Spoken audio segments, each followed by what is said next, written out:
सबसे पहली शिक्षा ये है कि अपनी जिंदगी के गहरे राज अपने सगे भाई, अपने करीबी से करीब इंसान को भी नहीं बताना चाहिए। जब प्रभु श्री राम और रावण का युद्ध चल रहा था तो राम जी ने रावण पे बहुत अस्त्र चलाए। रावण कुछ पल के लिए मरता था और फिर जिंदा हो जाता था। वो बहुत हैरान हो गए कि रावण मर क्यों नहीं रहा है। तब विभीषण ने राम जी को बताया कि रावण की नाभि में एक अमृत कुंभ है, अमृत का कलश है। आप जैसे ही उसे मारते हैं वो उस अमृत से वापस जिंदा हो जाता है। और ये बात विभीषण के अलावा किसी को पता नहीं थी। फिर प्रभु श्री राम ने रावण की उस नाभि में रखे कलश का अमृत सुखा दिया और उसके बाद रावण की मृत्यु संभव हो पाई। वैसे तो जो बुराई के रास्ते पे चलता है उसका अंत जरूर होता है, लेकिन ये कहानी हमें शिक्षा देती है कि अपने गहरे राज हर किसी को नहीं बताने चाहिए। कई बार हम लोगों को ऐसी बातें बता देते हैं कि भविष्य में हमें उसके लिए पछताना पड़ता है कि काश हमने इसको ये बात बताई ही ना होती तो आज हमारी ये हालत ना होती। हम अपनी कमजोरियां, अपने गहरे राज अपने बुरे वक्त में लोगों को बता देते हैं। हमारे बताए गए गहरे राज का एक दिन जरूर फायदा लेते हैं। तो रामायण से ये शिक्षा हमें जरूर लेनी चाहिए। चाहे कोई कितना ही खास क्यों ना हो, चाहे कोई कितना ही करीबी क्यों ना हो, किसी को भी अपने ऐसे राज नहीं बताने चाहिए जो भविष्य में हमारे लिए दुख का कारण बन जाए। रामायण की दूसरी शिक्षा यह है कि प्रभु श्री राम से दोस्ती निभाना सीखना चाहिए।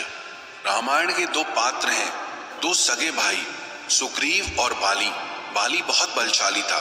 उसने अपनी शक्ति के दम पे सुग्रीव से सब कुछ छीन लिया, राज्य भी छीन लिया और तो और उसकी पत्नी को भी उससे छीन लिया। सुग्रीव को अपनी जान बचाने के लिए उस राज्य को छोड़ के जाना पड़ा और वो चुप करके जीने लगा। जब प्रभु श्री राम का वनवास चल रहा था और रावण सीता को उठा ले गया था, तब उनकी दोस्ती हनुमान जी ने सुग्रीव से कराई थी और राम जी ने उसे वचन दे दिया कि तुम्हें तुम्हारा राज्य वापस जरूर मिलेगा। जब राम जी ने अपने वचन को पूरा किया और सुग्रीव को वापस से राजा बनाया तो उसने राम जी से प्रश्न किया कि मैं तो इतना कमजोर हूँ और बाली इतना शक्तिशाली, और सिर्फ दोस्ती नहीं की, उस दोस्ती को निभा के दिखाया। हालांकि आजकल लोग सब कुछ देख समझ कर दोस्ती करते हैं। जो ज्यादा धनवान होता है, जो ज्यादा शक्तिशाली होता है, जो बड़े पद पर होता है, जो हमें फायदा पहुंचा सकता है, लोग उसी से ही रिश्ता जोड़ते हैं। जिससे कोई फायदा नहीं होता उससे कोई रिश्ता नहीं जोड़ता। सुग्रीव कहने लगा, मैं तो आपके किसी काम का ही नहीं था, लेकिन आपने फिर भी अपनी मित्रता को निभाया। इसीलिए रामायण हमें ये शिक्षा देती है, मित्र वही है जो हमारे दुख सुख में हमारे साथ खड़ा हो जाए।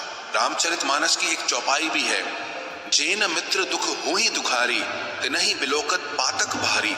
इसका अर्थ है कि जो लोग अपने मित्र के दुख में दुखी नहीं होते, अपने दोस्त की तकलीफ में उसकी मदद नहीं करते, ऐसे इंसान को देखने से ही पाप लग जाता है। तो दोस्त तो वो है जो दुख में काम आए। वो दोस्त किस काम का जो सिर्फ मजा मस्ती करने के लिए जिंदगी में साथ हो। असली मित्रता तो वो है जो मुश्किल वक्त आने पर आपके साथ खड़ा हो जाए। रामायण की तीसरी शिक्षा ये है कि अपनी दी हुई जुबान से कभी नहीं बदलना चाहिए। रावण का एक भाई विभीषण भी था। जब उसने ये देखा कि मेरा भाई अधर्म के रास्ते पे चल रहा है, गलत रास्ते पे चल रहा है और इसका सर्वनाश जरूर होगा, क्योंकि वो मेरी बात सुनता ही नहीं है। कोई भी अगर उसके भले की बात कहता है वो उसे अपना दुश्मन समझने लगता है। इसलिए विभीषण रावण का साथ छोड़कर प्रभु श्री राम की शरण में आ गया। जब वो प्रभु श्री राम के पास आया तब सारी वानर सेना उसका विरोध करने लगी कि आप इसे स्वीकार मत कीजिए, ये दुश्मन का भाई है, ये हमें हानि पहुंचा सकता है, इसकी वजह से हम इस युद्ध को हार सकते हैं। प्रभु श्री राम ने कहा कि अगर ये मेरी शरण में आया है, मुझसे सहायता लेने आया है, तो चाहे मैं ये युद्ध हार ही क्यों ना जाऊं, लेकिन मैं इसको ठुकराऊंगा नहीं। जैसे ही वो प्रभु श्री राम के पास आया तो प्रभु श्री राम ने विभीषण से कहा कि लंका का राजा तुम्हारे जैसा एक धर्मात्मा इंसान होना चाहिए, और उन्होंने उसे वचन दे दिया कि लंका के राजा तुम ही बनोगे। जब उन्होंने विभीषण को ये वचन दिया तो सब लोग राम जी से पूछने लगे कि आज विभीषण आया है, कल को रावण अगर आ गया आपके पास कि मैं आपसे युद्ध नहीं करना चाहता, आप जो कहोगे मैं वही करूंगा, तब आप क्या करोगे? तो राम जी ने कहा, रावण को मैं अपनी अयोध्या का राज्य दे दूंगा। तो सब लोग प्रश्न करने लगे कि आप अगर रावण को अयोध्या का राज्य दे देंगे तो फिर आप कहां जाएंगे? तो प्रभु श्री राम कहने लगे, मैं तो इस जंगल में ऋषि मुनियों के संग में जीवन व्यतीत करूंगा।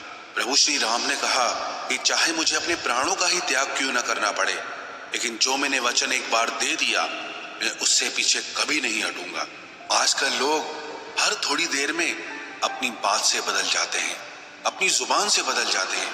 किसी की भी बात का आजकल भरोसा किया ही नहीं जाता।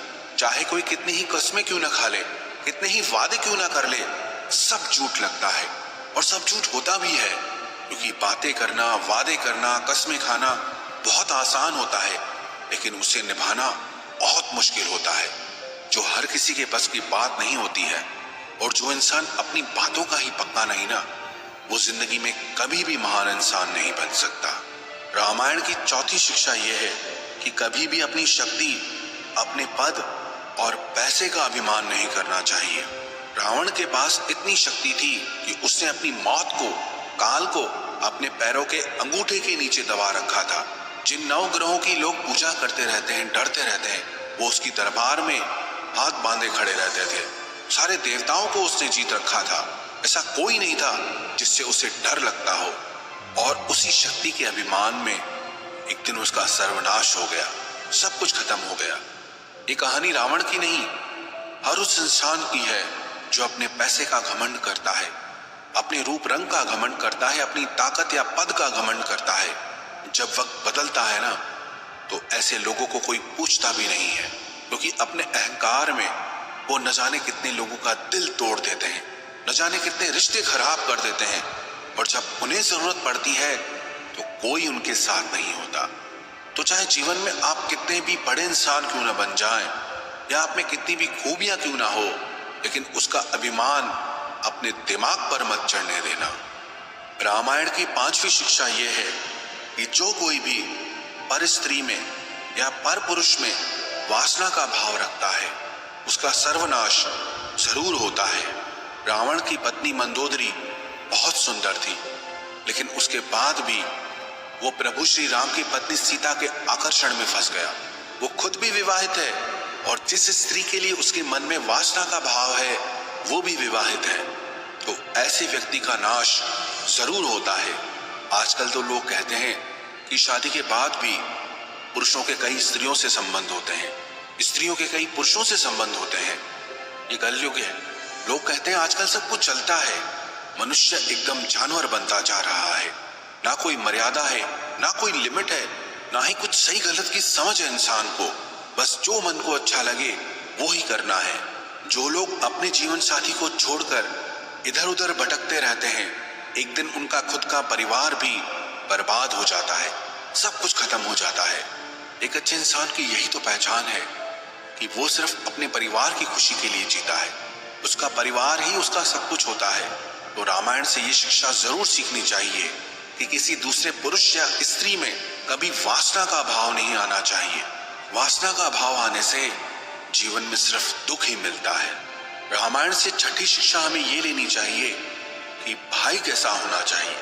राम और भरत से सीखना चाहिए। लोग आजकल लड़ते हैं जमीन जायदाद के लिए, बिजनेस के लिए, पैसों के लिए, लेकिन राम और भरत के बीच क्या बहस छिड़ी थी कि राम भरत से कहते थे कि राज्य तुम संभालो और भरत राम जी से कहता था कि ये राज्य सिर्फ आपका ही है, मैं कभी ये राज्य नहीं संभालूंगा। आजकल 2 भाई लड़ते हैं हक के लिए, और रामायण में 2 भाई लड़ रहे हैं त्याग के लिए, समर्पण के लिए, प्रेम के लिए। लोग कहेंगे कि आजकल ऐसा जमाना ही नहीं रहा। हाँ, माना कि आजकल ऐसा जमाना नहीं रहा, पर क्यों छोटी छोटी चीजों के लिए लोग अपने रिश्ते ही तोड़ देते हैं, अपने रिश्तों में जहर भर देते हैं, एक दूसरे के दुश्मन बन जाते हैं। अगर आप त्याग नहीं कर सकते तो कम से कम अपने रिश्तों को खराब तो मत कीजिए।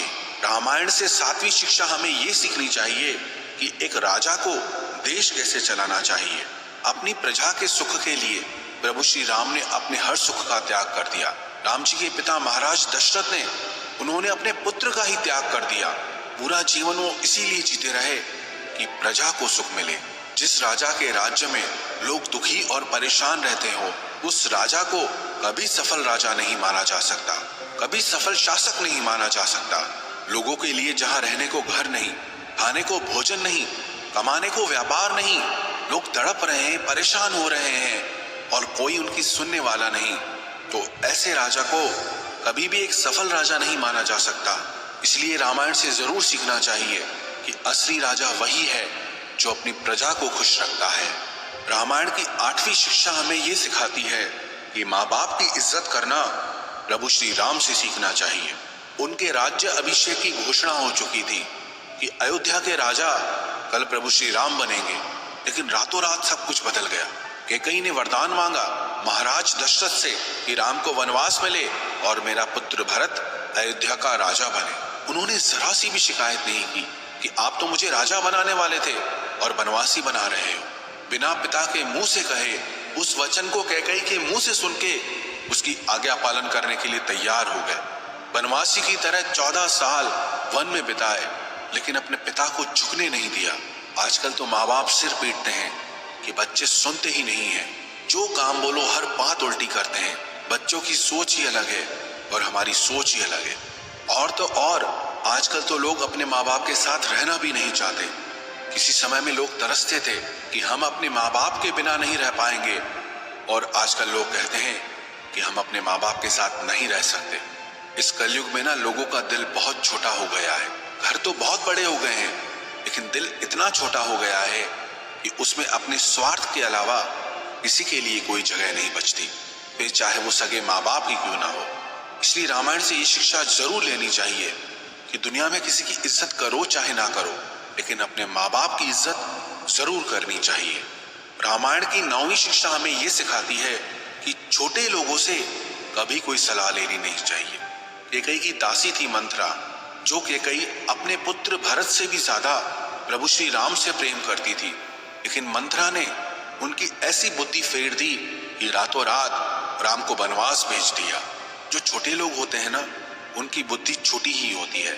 जो लोग सब बातें अपने नौकरों से शेयर करते हैं या उनसे सलाह लेते हैं, वो जिंदगी में कभी कोई काम ढंग का नहीं कर पाएंगे, क्योंकि उनकी बुद्धि उतनी ही चलती है, वो आपको उतनी ही सलाह देंगे। सलाह हमेशा अपने से समझदार और बड़े इंसान की लेनी चाहिए, जिसे सही गलत की समझ हो। रामायण की 10वीं शिक्षा हमें ये सिखाती है कि कभी भी अपने दुश्मन को कम नहीं समझना चाहिए। वास्तव में तो किसी को भी खुद से कम नहीं समझना चाहिए। रावण एक राक्षस कुल में पैदा हुआ था, जिसका देवताओं के साथ युद्ध चलता रहता था। बंदरों को, इंसानों को तो वो कच्चा चबाकर खा जाता था, इसलिए उसे उनसे कोई डर नहीं था। जब उसे पता चला कि मानव और वानर मुझसे लड़ने के लिए आ रहे हैं, तो उसने मन में सोचा, इन लोगों को तो मैं कच्चा चबाकर खा जाऊंगा, इन लोगों में क्या बल। लेकिन जब प्रभु श्री राम से उसका सामना हुआ, तब उसे समझ में आया कि इनसे लड़ना मेरे बस की बात नहीं है। जिसने कई बार शरीर में छोटी सी बीमारी आती है, हमको लगता है कि कोई बड़ी बात नहीं, ठीक हो जाएगी, लेकिन जब हम उस पर ध्यान नहीं देते तो एक दिन वो बहुत बड़ी बीमारी बन जाती है। छोटा सा कर्ज जिंदगी में एक दिन बहुत बड़ा मर्ज बन जाता है। छोटी छोटी बातें भी जिंदगी में जो आपको परेशान करती हैं, तंग करती हैं, आपको कभी भी उनको हल्के में नहीं लेना चाहिए, बल्कि समय से पहले खुद को सावधान कर देना चाहिए। रामायण की 11वीं शिक्षा हमें यह सिखाती है कि पति पत्नी को एक दूसरे की इज्जत करनी चाहिए। चाहे दुख हो चाहे सुख हो, एक दूसरे का साथ कभी नहीं छोड़ना चाहिए। जब प्रभु श्री राम को वनवास मिला तो माता कौशल्या ने सीता माता से कहा कि तुम अपने माँ बाप के पास चली जाओ, वहां सुख से रहो। पर माता सीता ने कहा कि जहां मेरे पति रहेंगे मेरा सुख वही है, फिर चाहे वो जंगल में क्यों ना रहे। आजकल तो लोग पैसा और नौकरी देखकर ही रिश्ता जोड़ते हैं। पैसा नहीं है, नौकरी नहीं है, ऐसे इंसान से कोई रिश्ता नहीं जोड़ना, फिर उसका चरित्र चाहे कैसा भी क्यों ना हो। लड़के वालों को लड़की सुंदर चाहिए, लड़की वालों को लड़का पैसे वाला चाहिए, बाकी और कोई चीज मायने नहीं रखती लोगों के लिए। अगर इन चीजों पे, किसी के रंग पे, किसी के पैसे और नौकरी पे आप रिश्ते करते हैं, तो ऐसे रिश्ते से आप क्या सुख की उम्मीद लगाते हो, जिसकी नींव ही गलत हो, जिसकी सोच ही गलत हो। क्योंकि एक दिन ना ये रंग भी नहीं रहेगा और एक दिन दुनिया का वैभव भी नहीं रहेगा, तो फिर वो रिश्ता कहाँ टिक पाएगा। जीवन साथी तो ऐसा होना चाहिए, चाहे सब कुछ हाथ से चला जाए, चाहे कितना ही बुरा वक्त क्यों ना आ जाए, लेकिन आपका जीवन साथी आपका हाथ थाम कर खड़ा हो जाए। तो रिश्ते किसी के रूप और पैसों को देखकर नहीं छोड़ने चाहिए, बल्कि ये देखकर छोड़ना चाहिए कि वो हमारे सुख और दुख में कितना हमारा साथ देगा। रामायण की 12वीं शिक्षा हमें ये सिखाती है कि जो सच में हमारा भला चाहता है उसकी सलाह जरूर माननी चाहिए। रावण की पत्नी मंदोदरी बार बार रावण को शिक्षा देती थी कि जाओ सीता को वापस लौटा दो और राम जी से माफी मांग लो। विभीषण बार बार रावण को शिक्षा देता था कि आपने बहुत गलत काम किया है, सीता जी को वापस लौटा दो, लेकिन वो उसे अपने दुश्मन लगते थे। उसे लगता था कि ये लोग डरपोक हैं, मुझे भी डरना सिखाते हैं, इन्हें मेरी शक्ति के बारे में नहीं पता, मैं जो चाहे वो कर सकता हूँ। जब इंसान अपने अहंकार में होता है ना, तो उसकी भलाई की सलाह देने वाला भी उसे दुश्मन की तरह लगता है। एक घमंडी इंसान को ना आप सच्ची बात भी कहोगे ना तो उसको बुरा ही लगेगा। उससे उसकी भलाई के लिए कुछ भी कहोगे वो उसे सुन के कभी खुश नहीं होगा, कभी समझेगा ही नहीं, बल्कि आपको ही गलत समझेगा। इसीलिए रामायण हमें ये सिखाती है कि जो हमारा भला चाहते हैं उनकी बात चाहे कितनी ही कड़वी क्यों ना लगे, लेकिन उनकी बात जरूर माननी चाहिए। रामायण की 13वीं शिक्षा हमें यह सिखाती है कि जिंदगी में चाहे कितना ही बुरा वक्त क्यों ना आ जाए, लेकिन उससे कभी घबराना नहीं चाहिए। प्रभु श्री राम अयोध्या के राजा बनने वाले थे, रातों रात वनवास जाना पड़ा। कभी किसी तांत्रिक या ज्योतिष के पास नहीं गए कि ये क्या हो गया, मैं राजा बनने वाला था और वनवासी बन गया, सब कुछ छिन गया, पत्नी का भी अपहरण हो गया, लेकिन उन्होंने हिम्मत नहीं हारी और अपनी पत्नी को भी वापस लेकर आए और अपने राज्य को भी हासिल किया। लोगों की जिंदगी में थोड़ा दुख आ जाता है तो लोग टूट जाते हैं, ज्योतिषियों के पास पहुंच जाते हैं कि मेरी किस्मत ही खराब है, बताओ मेरे ग्रह कैसे चल रहे हैं। लोगों से सलाह लेने लग जाते हैं कि मुझे क्या करना चाहिए, मुझे तो कोई रास्ता ही समझ नहीं आ रहा। जब भी जिंदगी में ऐसा वक्त आए ना, उस समय में सबसे ज्यादा सिर्फ और सिर्फ आपकी हिम्मत ही काम आएगी। जिस इंसान के अंदर हिम्मत है ना, वो अपने हर दुख को सुख में बदल सकता है। रामायण की 14वीं शिक्षा हमें ये सिखाती है कि समर्पण करना और साथ निभाना हनुमान जी से सीखना चाहिए। हनुमान जी ने प्रभु श्री राम का जो भी काम हाथ में लिया उसे करके दिखाया, फिर चाहे वो कितना भी मुश्किल क्यों ना हो, चाहे उसके लिए अपने प्राणों की बाजी क्यों ना लगानी पड़े, लेकिन प्रभु श्री राम का साथ उन्होंने कभी नहीं छोड़ा।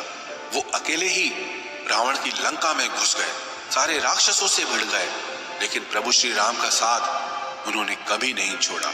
रामायण की 15वीं शिक्षा हमें ये सिखाती है कि चाहे आप दुनिया जीत लो, लेकिन अगर आपने अपने मन को नहीं जीता तो आपने कुछ नहीं जीता। रावण ने देवताओं को जीत लिया, विश्व के शक्ति से शक्तिशाली लोगों को जीत लिया, लेकिन अपने मन को नहीं जीत पाया। जैसा मन उसे नचाता था वो वही करता था। जिस इंसान ने भी अपने मन को नहीं जीता है, समझ लेना उसने जिंदगी में कुछ नहीं जीता है, क्योंकि मन के आगे हारा हुआ इंसान कभी खुश नहीं रह सकता। उसका मन उसे परेशान करता ही रहेगा, चाहे उससे दुनिया की सारी दौलत क्यों ना मिल जाए, लेकिन अगर मन आपका आपके वश में नहीं है तो आप कभी खुश नहीं रह सकते। जो भी व्यक्ति रामायण की इन 15 शिक्षाओं को रोज सुनेगा, अपनी जिंदगी में उतारेगा, वो जीवन के हर बड़े से बड़े दुख से, बड़ी से बड़ी समस्या से आसानी से पार निकल जाएगा।